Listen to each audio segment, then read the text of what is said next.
Hi everyone, welcome back to my channel. My name is Tari. If you're seeing my face for the first time, you're very welcome. Please subscribe before you go. You're welcome to Life and Gist with Tari. This is the podcast where we laugh, gist, and get into the real stories of the most interesting people in our community. So today we're going to be talking all about houses and mortgages. And we have the perfect guest for this. So with me today, I have Gabe Oyedele.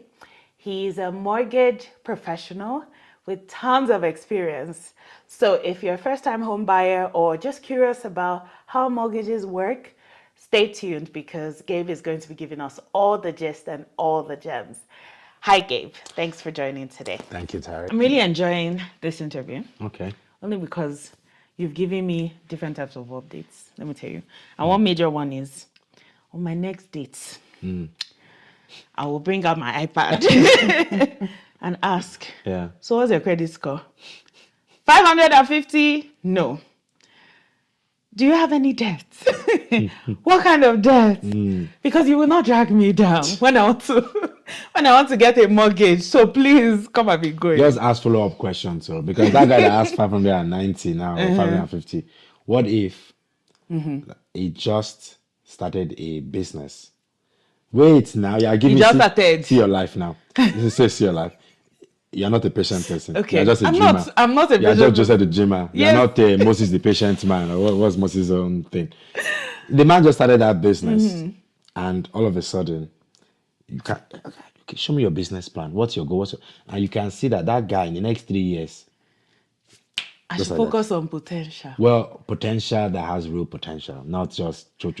Ha. You know.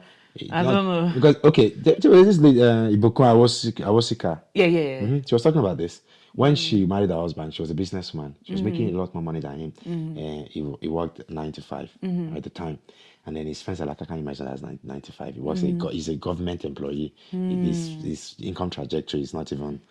You are a very successful businesswoman. She said there was something that happened. I think oil refinery or something in Nigeria that happened that changed everything for him. Where I think he started the business with a couple of people, and his income just shot up.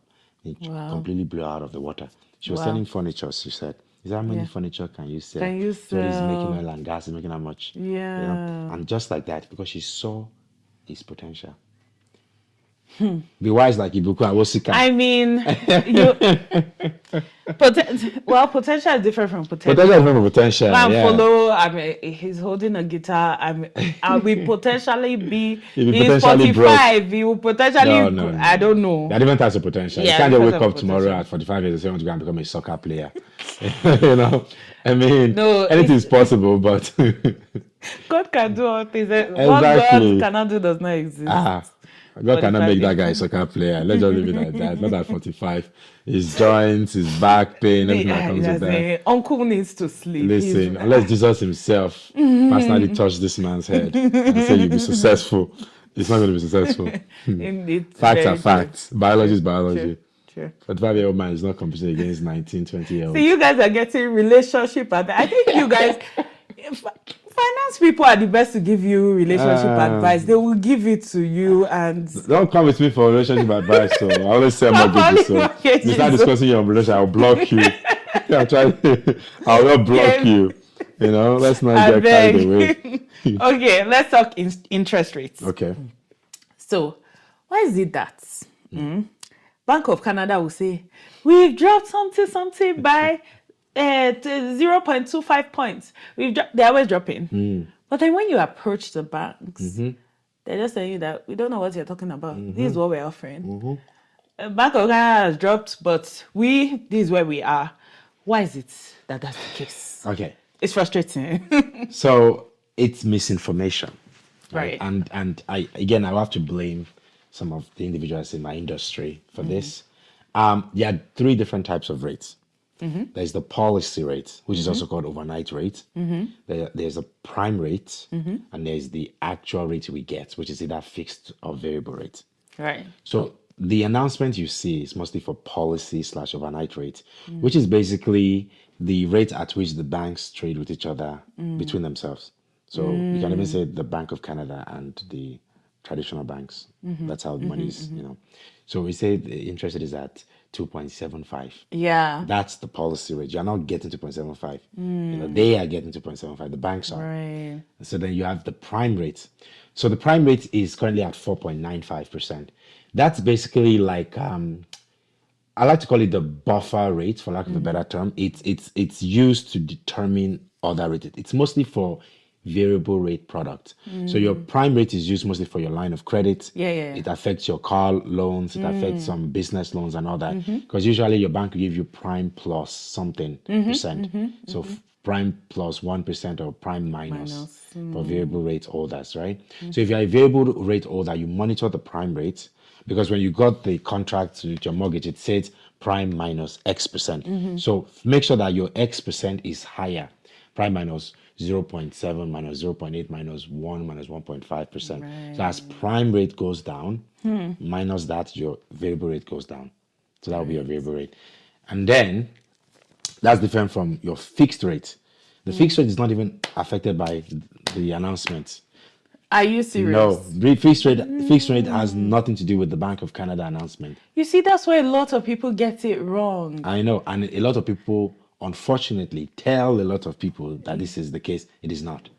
My mortgage broker told me that. Now that the bank, I said, no, your mortgage broker is wrong. And I don't know why he's telling you that. He's absolutely wrong.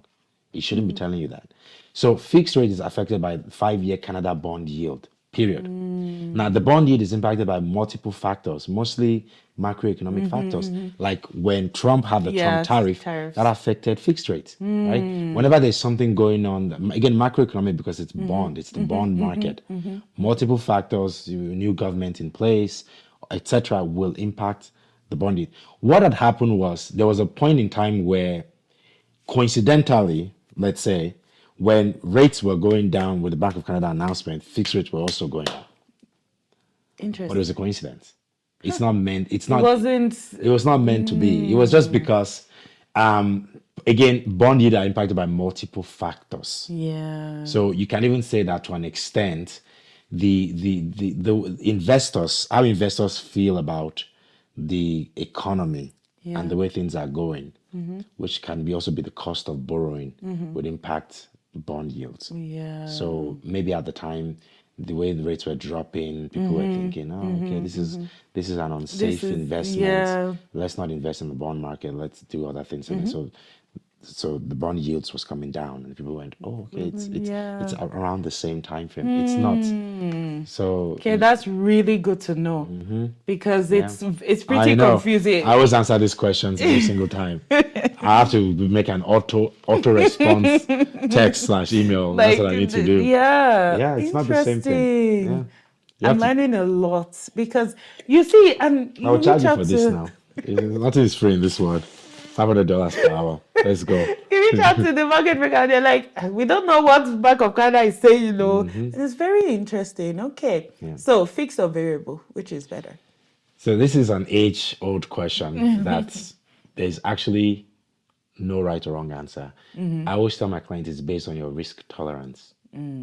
So your risk preference, let's say. I'm very low risk. I will not do variable. So exactly. So that you already answered the question, right? If you like to budget your monthly expenses and you like to know where your money goes, if you spend $100 more 1 month or $200 more, if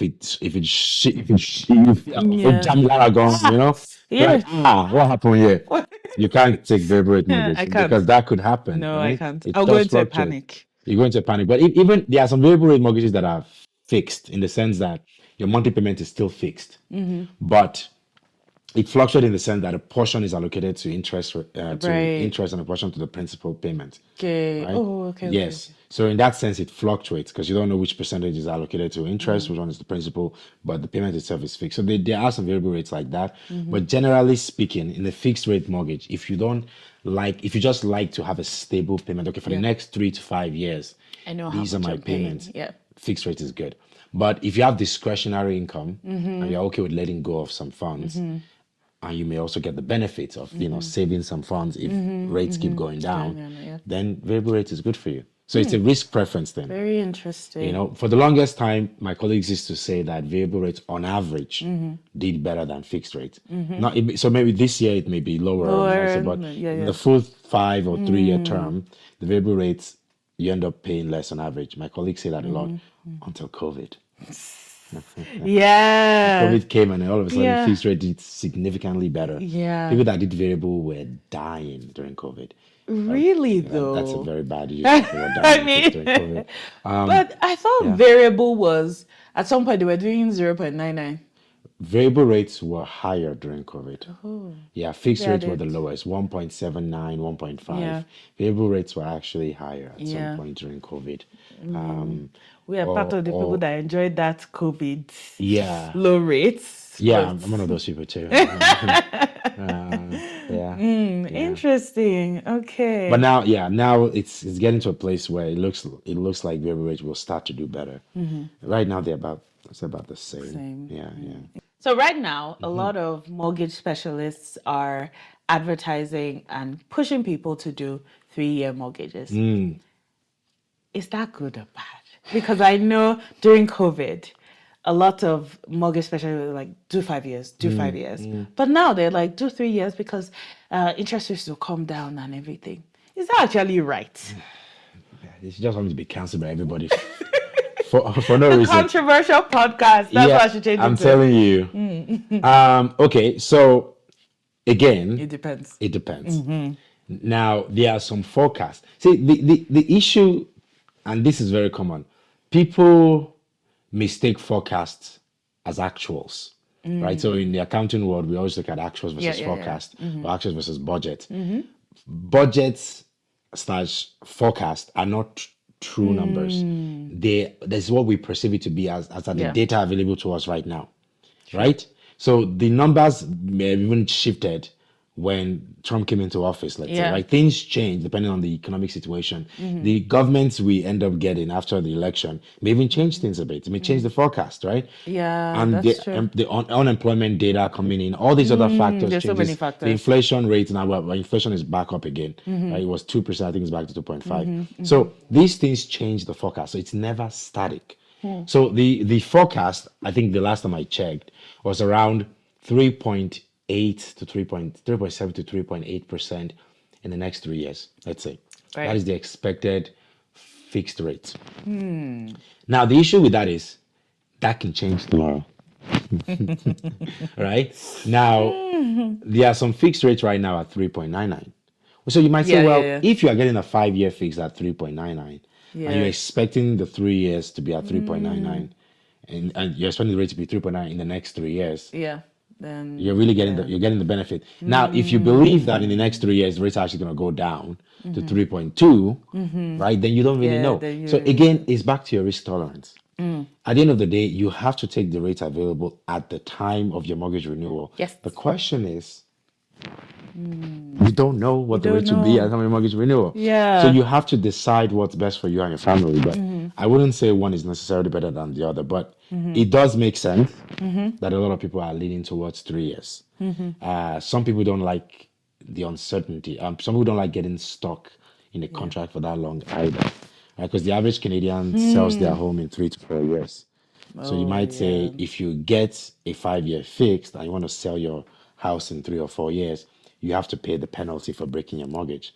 So you might say, okay, why don't we just revisit this in 3 years' time? I got a 3-year contract, and then in 3 years' time, either I renew my mortgage or I just sell the house. Yeah. But if I decide to sell in 3 years and I'm stuck in a 5-year contract, either I have to wait 2 more years because I don't like the penalty, or I will still break my mortgage and hopefully I'm with the right lender and I don't have the right penalty, which is another thing people need to look into before they go with a bank. How do they calculate the penalties? How bad is it? How bad is it? So I'm sorry. I as a general rule, I don't like when people sit and they give you this Blankets certainty. and You know, yeah, they're like, yeah. this is it. This is Yeah, it's wrong. going to be Well, that. good Yeah. luck with that. You know, people that were telling people that no, very well, it's always better during Yeah, COVID. yeah. Now they are one shake before one now. Everybody's cussing them. You know, but they didn't know any better, and it's not even their fault. You don't know what you don't know. So I Yeah, tell you, that's really true. what is your risk tolerance? What are you comfortable with? And even if you are losing based on the decision you made, you know that you made an informed decision. Decision, yeah. Life is not always greener pastures. It's okay for you to Yeah. take some loss. You Yeah. won't die if you take some I losses. mean, it feels like that to me. When I take a loss, it's like the end of the Yeah, world. it's not the end of the That's world. why Yeah. yeah, Because you're pretty thinking in low the risk. short run.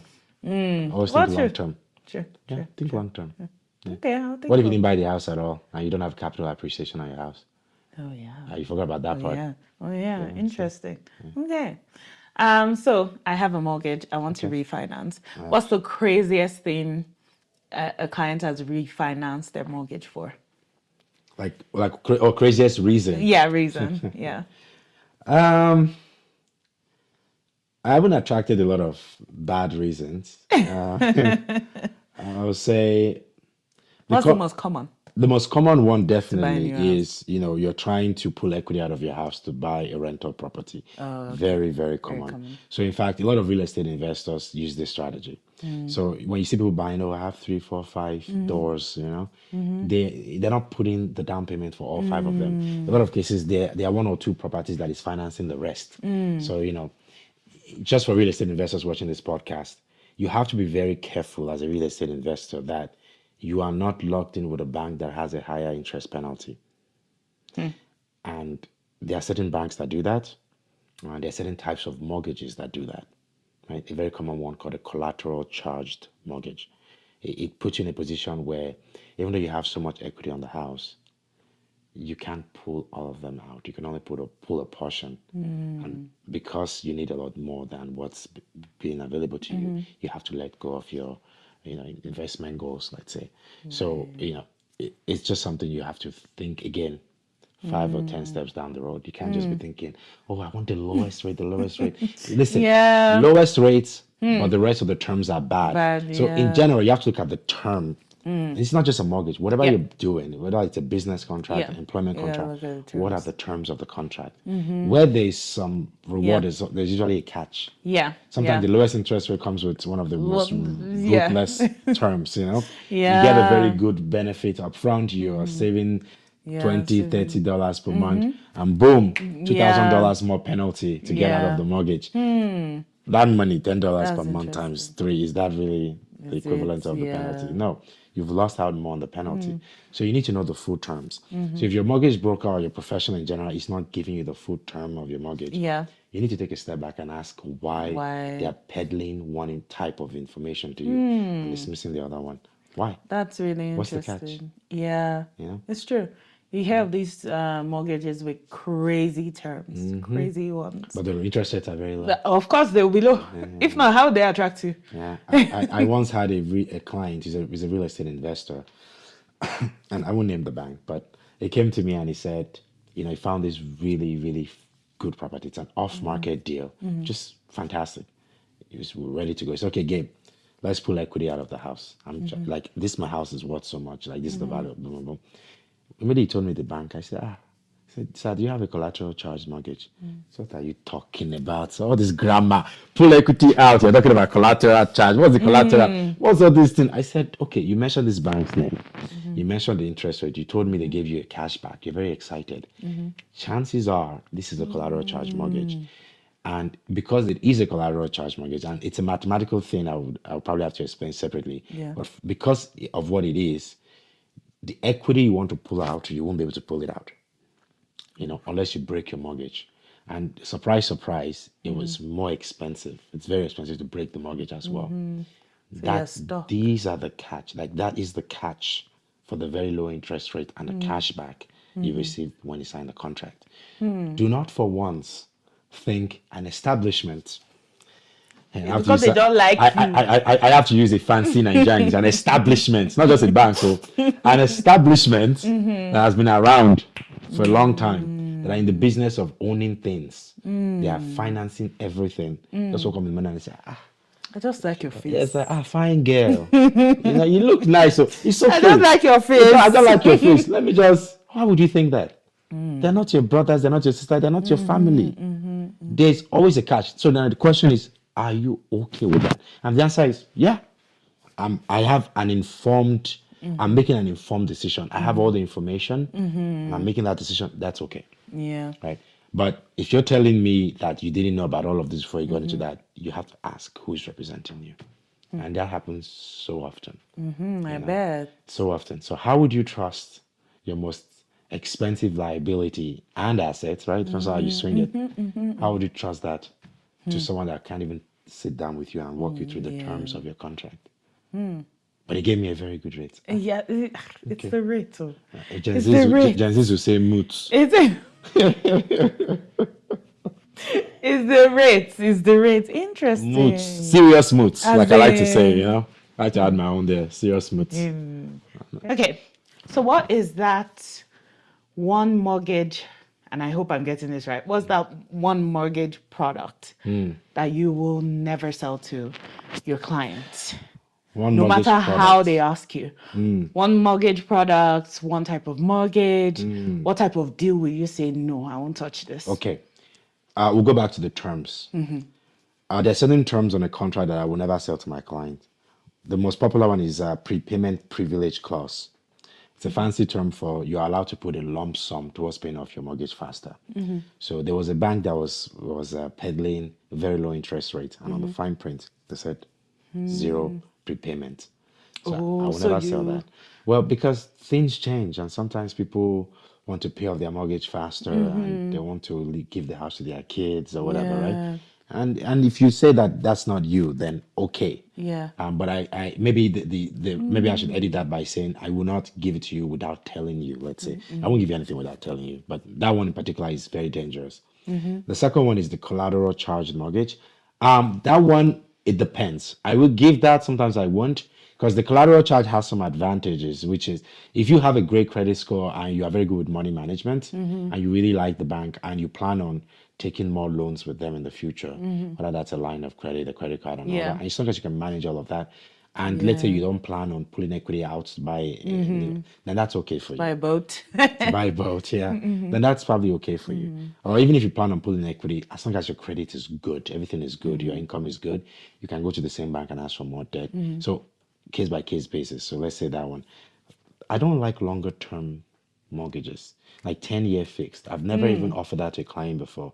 I don't know of anybody that's gotten that before. I heard somebody got that during COVID, and they actually got 1.7. I would have taken Whoa. that. I'll take it. I would have taken it. I Are don't you believe. Someone told me that I didn't even know it was available, but I don't Wow. know. I would have taken it. I didn't know it was available. If it was available, they didn't offer it to me at the time. Yeah. So yeah, so that in general, I wouldn't take such a long term frame just because lots of things happen in 10 years. Yes. And again, the average Canadian sells their house Sells in their 4 house. years. So That means they're locked into that house, depending the on penalty might be astronomical, although I haven't looked into it. So that's probably the next one. I don't like. Okay, so this is also a precursor. Like I don't like terms that have a high penalty calculation, but again, case by case basis. As long as you're informed and you're okay with the high penalty, the benefit being that you're getting a very low rate or you're Yeah. getting other terms you like, and so you're okay with that. Because some people actually know that they won't sell their house in 3 years because they have Yeah. a plan, or they have a plan to actually sell it in 3 years and then buy a new house. So they're like, well, the 3-year fix is perfect. They won't actually Yeah. have any penalty because they won't be breaking it before then. Now, obviously, anything is possible, but so there's that as well. Those What are a else? few. Those are a few. Another one is again, I will sell it to you, but I will let you know. You have to be very careful taking out a debt with someone that you don't have a very close relationship with. And that applies to every type of debt in So general. how do you mean? Not a So close if you come relationship. to me and you say, "Hey man, this friend of mine, we're gonna get this house together and all that, and I have a wife and kids. He doesn't.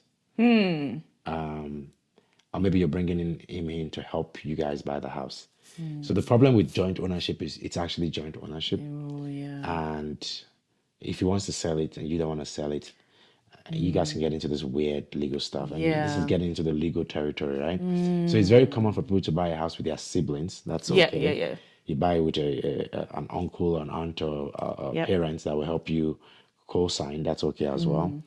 And I've seen quite a bit of that, but friends is a little bit tricky. Multiple friends especially is tricky. And I have a client that I'm just giving him some advice on being very careful with that. But you know, friendships Yeah. friendships end. They You end. know, Relationships even end. even relationships end. So what are we So saying? Yeah. so you just have to be very careful. There are pros and cons. I guess to wrap it around, so just to conclude, it's you whoever you're getting a debt with, it's very important that you know that person. And that person has to be someone of integrity and Yeah. class.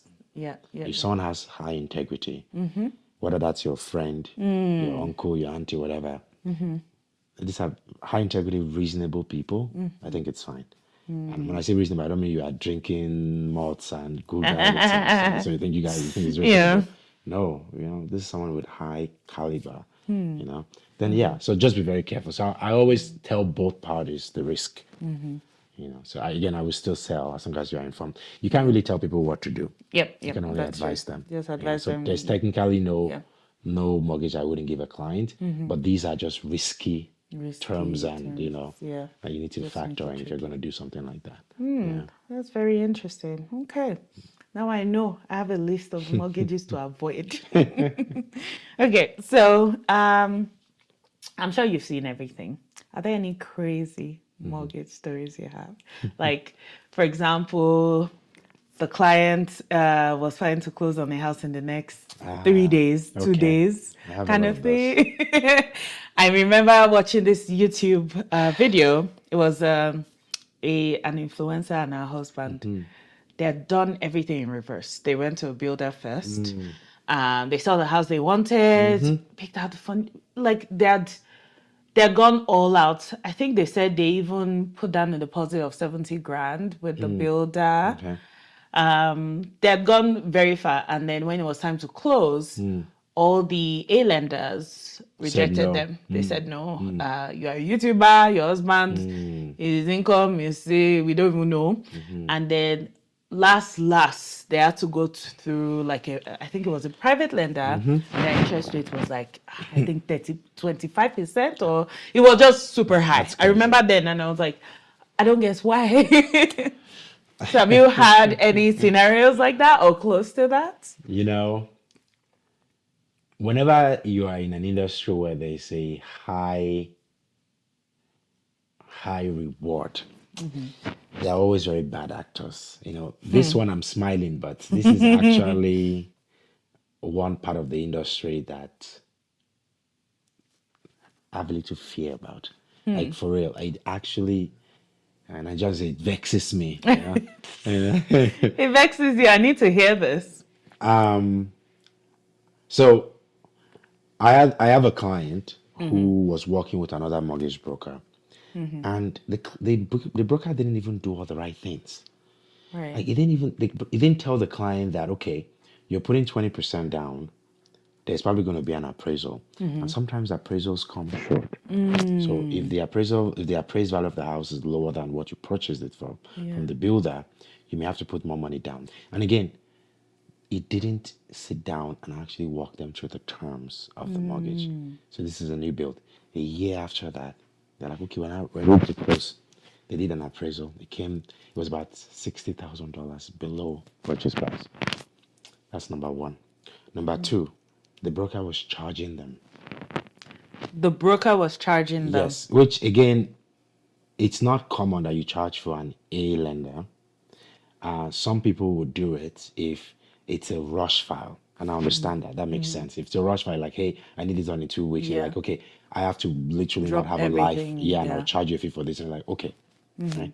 But this was a year before. A lender deal was charging them 1% of the purchase price. That's 7 grand. And he's Wow. probably getting 1% of the mortgage amount. He's probably Yeah. making 12 to 13K, let's say. So this happened very recently, and very, very, very, very wonderful people. They even left me a review saying some of these things. That's why I'm even comfortable saying it. And first we had to we had to change the property structure in a sense. There was some rental income from the properties because it's a suited property, so there's a basement suite, Right. Okay. and you could also insure a property, right? So I won't get into the specific, but if you insure it, sometimes the insurer would internally evaluate it, and as in most cases they would accept the purchase price as the value. Right? Okay. They wouldn't do an external. They wouldn't fluctuate it based on the current condition. They just say, well, it's a reasonable Yeah, price point. It's okay. So we had to change. And so this guy told them, first you have to bring $55,000 more. I'm going to charge you $7,000. And you also need a co-signer. Just like, who do I know that can help me qualify for a $750,000 house? Who wants to even take on that debt? Yeah. I don't have family members here. Yep. So long story short, definitely not paying the $7,000 because Yeah. it doesn't have to. The bank pays me for that, and we did it so that she doesn't have to put the $55,000 more. Wow. So that's 62,000, 62, yeah. and then we got it done. Amazing. That's one example. Another, this was in Calgary. Another one was in Edmonton.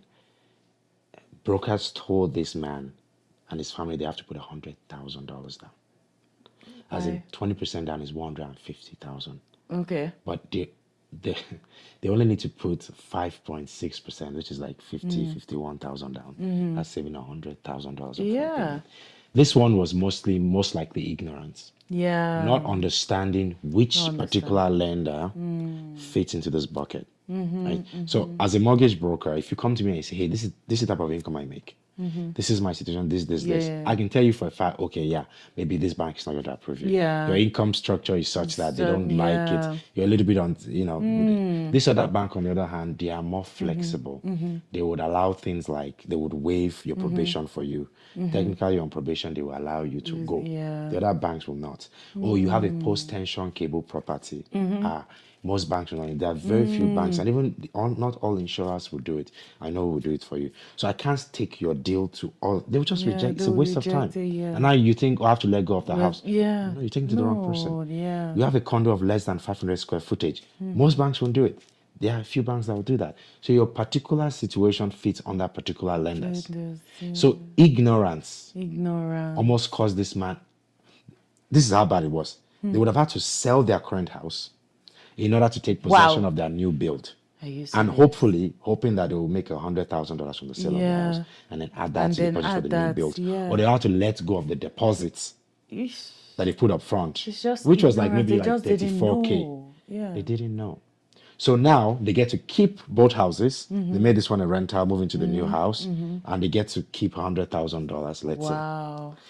So there's another one. This is very common with Toronto people. Shout out Toronto people. You people are just catching strays. No, they didn't do anything wrong. It's just people will tell you that Calgary is a very good market. Come and buy the condo in Calgary, and they're not wrong. Calgary is a good market and all that, but you have to let people know that the deposit they are paying with the builder, it's not the full down payment. There's still some money there. They don't know. Some people don't know. Yeah, I've had quite a bit of Toronto people that didn't know that. They just thought the deposit is the final. And they also didn't tell them that obviously market conditions change. Calgary is hot now, but it may not be hot forever. Like the condo market is a little bit not so good right now. So I've had some issues there too with clients trying to close on their deals, but they have to put more down payment. So very interesting. It's quite sad. Ignorance plus just malicious intent. And just who you trust with your most expensive assets and liability combined. That's how I look at the property is very important. You can go to a barber shop or a hairstylist for 10 years. You want to buy a house now. I saw this guy. This guy is advertising 3.8%. I'm just going to go. You have to take a step back and actually ask yourself. Why did you choose that hairstylist? My sister told me about it. My cousin told me. My friend told me. Okay. I've read. Why did you choose that mortgage? I saw online. They're 3.79. And what else? What else? What's the catch? Why are they giving you this? Are you sure they're telling you it's true? Who have you used to vet them? Have you gone and checked their Google review page? Have you asked around? Like, you know what I mean? Like, and Gabe has really good reviews. Like, guys, I'm not even joking. I don't bring any out people to this show. You already know. But like, if you go and read Gabe's Google reviews, people write long essays. I'm like, Wow, you must you must really be good at what you do, because when I'm writing reviews, I'm just like, great service, and that's it. But like, they will write the story. They will. I'm like, oh, this guy really knows his stuff. We give God the glory ourselves. Stop trying to be modest. Uh, Yeah, so that's very interesting. I know mortgages can be, yeah, interesting, and you need to work with someone that's experienced, knows what they're doing. I know of a friend that one mortgage babe was telling her, no, this is a mortgage. It's difficult. Is this? And she's like, I only have 2 jobs. Like it didn't seem like a very difficult mortgage application, but this lady was trying to make it seem so difficult. Anyway, she was just like, you know what, I'm going to someone else. And she went to, by the way, the previous lady was Nigerian. She went to one Spanish girl. This Spanish girl sat down with her, explained things, and Smart. said, your debt ratio is just slightly above where I'd like it to be. So what we can do, I think the way she explained it, and I'm probably fudging it up, she just told her, you have a car loan. What you have left owing on that car is Pay it off. 8,500. Pay it off. You already have your, I think she had a HELOC or something. Pay it off with your HELOC. Don't worry. And it just went through Because the smoothly. interest rate on the HELOC is lower, I bet you. Than Yeah. Of the course. car payments. On the yes, Yeah, and that's what the mortgage and Smart, That very was smart. so smart to very do, smart, yeah. but it was something that the other Nigerian lady was saying, no, it's a difficult case. Oh my God, why do you even have the HELOC? Like it was a whole thing. But this girl was just like, no, just. See, she lacks skills. It's the number skills I was telling you from the beginning. Yeah. You cannot offer a financial product and you know nothing about how to maneuver around the product. I always joke and say there's a difference between tax avoidance and tax evasion. Tax avoidance is legal. It's legal. The system is set in a way that if you donate to charity organization, you can Yeah. use that to reduce your taxes payable. Yeah. If you do this, if you use your do means and that. entertainment, 50% of that. If you do all these things, you can avoid certain taxes. Yeah. So you not say that, you not say, why would I avoid taxes? And God's gift to mankind, I'll pay everything. Like, okay, you can do that. But as long as you are aware, and that's an informed decision. See? So this lady is very intelligent. I like her. Yeah. That's a very important skill. No, Yeah. because these things are not that, they are not rocket science. In fact, I tell them, I'm just like, guys, it's not rocket science. It's not rocket science. This is what you do. You don't want to do it, don't do it. So don't say you don't know. And don't put yourself in unnecessary risk. People do that too. Somebody told me that they can do it if they did. What if you lose your deposit? So you can't wait for 3 months. That's true. This one, the amount of time I take a step back and I just go, I'm going to pray for you. Because all I can offer you is prayers. All I can offer you is prayers. At this point, only God can help Only you. God can help you. In fact, I may have to fast on your behalf because how can you tell It's me? above me now. It's to God, because Somebody told me that so I should just waive my financing condition because there's something. oh It's possible the person is right. But if it's 60-40% aggregate, and but 60% is still good. Yeah, 60% can also be wrong. Even if it's 80-20, you should be worried. So, but if you wait a couple of months, it's 100% sure thing. Yeah, but my friend Bade bought his house. Miss, I have to. he's always bad about. I said, I just let straight bullet. I'm sorry for all the Bade Sorry, God bless you. So you have to be like, okay, you're putting $20,000 down. You Yeah. can lose it, but you can't wait. You can't wait. When I bought my first house, I did everything right. I was ready to go. They say, long time ago when you were a student, you didn't pay on time. You went to collection. And this was, I think they were a little bit stricter than they are now because now you pay, your collection is gone. They said, yeah, you paid it, but it has, I think it's on your credit for about 7 months. It's escaping in, I think 7 years, sorry. Oh, okay. And they said, okay, you have a couple of months and then it will be removed from you. I said, but that was almost 7 years ago. Oh my They said, the insurance didn't like that. Now, again, they're not as strict as they used to be. They were a lot That's stricter then. very strict. And then the deal fell apart. Oosh. Remember, my broker at the time said, well, it's just a couple of months.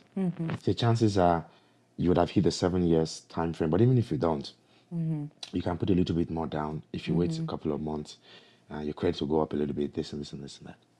I remember at the time, and nothing wrong with what the realtor did. He's doing the right thing. He said, would you like to talk to a different broker? And I remember saying, no. It's like, but what if my broker can do this? I said, no. You know why I said no? Why? Because this lady made me feel valued. I trusted her. She walked me through everything. She told me the pros and cons, what's wrong. She said, you can have a co-signer, but I would advise maybe you use your dad instead of your friend because of this and this. And I was like, the lady made me feel confident in what she was doing. I trusted her, and I trusted her advice, and I trusted her expertise. And funny enough, and I waited that 3 months. Obviously, the house was gone by then. Yeah. I got a better house. That's how it always happens. That's how it always is. Yeah. Patience truly is a virtue. It is. Really. Really. Unless you need, and it's very rare That where you need to buy that house. Very rare. Yeah. It's very rare. You can stay in your rental place for a while. You can stay on Airbnb, whatever that may be. Yeah. You can stay at your parents for a while. No one has ever died, not getting the house in 3 months. Not really. Very true. Very true. Yeah. Yeah. So- very true. Interesting. Okay. You need experts. Yeah. So, where can we find you? Because I want everybody Oh, that's nice. to become your client. Okay. That's Based on your experience and all the gems you've dropped for us, where Yeah. can we find you? okay. I'm more active on Mortgages with Gabe. Okay. That's on Instagram. Okay. Handle is Mortgages with Gabe. Mortgages with Gabe. On Facebook, I think if you just search my name, Gabriel Oyedele. If you search for Gabe Oyedele, I'm sure I'll pop up as well. On I have a website. I don't Nice. even know what happens there, but Instagram is where a lot of my information is distilled, and Facebook second. Okay. So, Okay. All right. So everyone, please reach out to Gabe for all your mortgage needs. As you can see, we've been talking for a few hours. This guy is experienced. He knows his stuff. So reach out to Gabe. And when you reach out to him, just tell him, Tari sent me here. Okay? So that he will give me commission, Anywho. keep dreaming. Gabe, tell them that you give me commission. I'll give her a hug or something. Thank you so much, guys, for watching. It's been great chatting with Gabe. Of course, reach out to him. And I'll see you guys in my next episode. Bye. Thank you for having me. Yeah, bye.